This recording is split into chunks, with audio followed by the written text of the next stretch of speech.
بسم اللہ الرحمن الرحیم۔ محترم ظریف آسن صاحب کراچی کے رہنے والے ہیں۔ ان کے والد کا نام محمد حنیف ہے۔ محمد حنیف صاحب انڈیا سے ہجرت کر کے مظفر گڑھ بسے تھے۔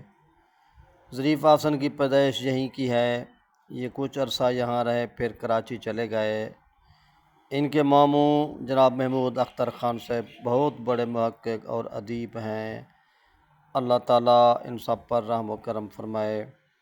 ان کو سریکی علاقوں سے بڑی محبت ہے۔ یہ رحیم یار خان، مظفر گڑھ، ڈی جی خان لاہور کے قلمکاروں سے مسلسل رابطے میں ہیں اور ان علاقوں کے بہت سارے مشاعرے بھی پڑھ چکے ہیں۔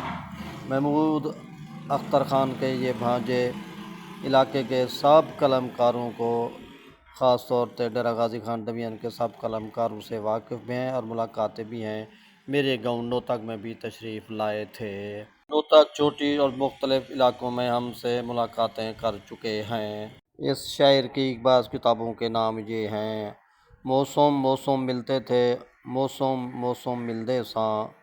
اردو شاعری کے فروغ میں مظفر گڑھ کے شعراء کا کردار: میں مکہ بھی ہوں، میں مدینہ بھی ہوں، موسم موسم ملدے ہاں سے۔ مظفر گڑھ ہے شاہ پارہ، ہمارے عمرے، ہم علم چراغ خوشبو ہیں۔ ہفت زبان شاعری، دبستان کراچی، جنوبی پنجاب کا ادبی منظر، پنجاب میں ظریف آسن کی ادبی مصروفیات۔ آسن بڑے ملنسار قلمکار ہیں۔ میرا چینل سبسکرائب کر دیں۔ حافظ۔